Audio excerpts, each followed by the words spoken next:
ಮೊದಲನೇದಾಗಿ ಬೆಂಗಳೂರು ಜನರ ಹೋರಾಟದ ಪ್ರತಿಫಲವಾಗಿ ರಾಜ್ಯ ಸರ್ಕಾರ ಏನು ಮೆಟ್ರೋ ದರವನ್ನ 2ನೇ ಬಾರಿ ಏರಿಸಬೇಕು ಅಂತ, ಗಾಯದ ಮೇಲೆ ಬರೆ ಹಾಕಬೇಕು ಅನ್ನುವಂತ ಯೋಜನೆ ಹೊರಟಿದ್ರು. ಅದನ್ನ ನಿನ್ನೆ ಕೇಂದ್ರ ಸರ್ಕಾರದ ಒತ್ತಾಯದ ಮೇಲೆ ಅದನ್ನ ನಿಲ್ಲಿಸಲಾಗಿದೆ. ನಾನು ನಿನ್ನೆ ಕೂಡ ಹೇಳಿದ್ದೀನಿ, ಇದು ಕೇಂದ್ರ ಸರ್ಕಾರ ತಾತ್ಕಾಲಿಕವಾಗಿ ಕೊಟ್ಟಿರುವಂತ ನೆರವಷ್ಟೇ. ಮೆಟ್ರೋ ದರ ಪದೇ ಪದೇ ಏರ್ತಾ ಇರುವಂತದ್ದು ರಾಜ್ಯ ಸರ್ಕಾರ ಇಷ್ಟು ವರ್ಷಗಳು ಹಿಂದೆ ಎಲ್ಲಾ ಸರ್ಕಾರಗಳು ಕೊಟ್ಟಂತೆ ಬಜೆಟ್ ನಲ್ಲಿ ಶ್ಯಾಡೋ ಕ್ಯಾಶ್ ಸಪೋರ್ಟ್ ಏನು ಬಜೆಟ್ ನಲ್ಲಿ ಮೆಟ್ರೋ ಕೊಡ್ತಾ ಇದ್ರು, ಅದನ್ನ ಈ ಸರ್ಕಾರ ನಾವು ದಿವಾಳಿ ಎದ್ದೋಗಿದೀವಿ, ನಾವು ಖಾಲಿ ಟ್ರಂಕ್ ಆಗಿದೀವಿ, ನಮ್ಮ ಹತ್ರ ದುಡ್ಡಿಲ್ಲ, ಆ ಕಾರಣಕ್ಕೆ ನಮಗೆ ಕೊಡಕ್ ಆಗೋದಿಲ್ಲ, ಅದನ್ನ ನೀವು ದರ ಏರಿಸಿ ಪ್ರಯಾಣಿಕರಿಂದನೇ ತಗೊಳ್ಳಿ ಅಂತ ಹೇಳಿದ್ದಾರೆ. ಆ ಕಾರಣಕ್ಕೋಸ್ಕರ ದರ ಜಾಸ್ತಿ ಆಗಿದೆ.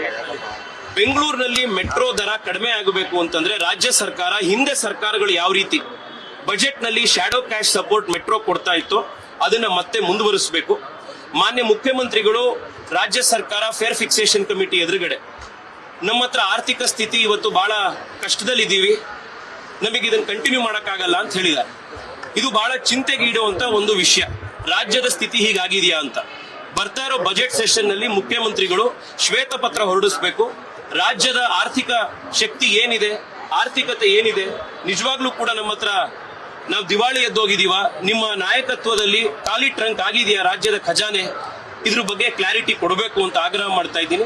ಮತ್ತೊಮ್ಮೆ ಬೆಂಗಳೂರಿನ ನಾಗರಿಕರಿಗೆ ಇವತ್ತು ನಮಗೆ ಸಿಕ್ಕಿರುವಂತ ಈ ಯಶಸ್ಸಿಗೆ, ಮೆಟ್ರೋ ದರವನ್ನ ಇಳಿಸಿರುವಂತ, ತಾತ್ಕಾಲಿಕವಾಗಾದ್ರೂ ತಡೆ ಹಿಡಿದಿರುವಂತ ಈ ಪ್ರಯತ್ನಕ್ಕೆ ಅವರಿಗೆ ಅಭಿನಂದನೆ ಸಲ್ಲಿಸ್ತೀನಿ. ಅವರ ಬೆಂಬಲಕ್ಕೆ ಯಾವಾಗಲೂ ಕೃತಜ್ಞತೆಯಿಂದ ಇರ್ತೀವಿ ಅಂತ ಈ ಸಂದರ್ಭದಲ್ಲಿ ಜನಕ್ಕೆ ನಮಸ್ಕಾರ ಮಾಡ್ತೀನಿ.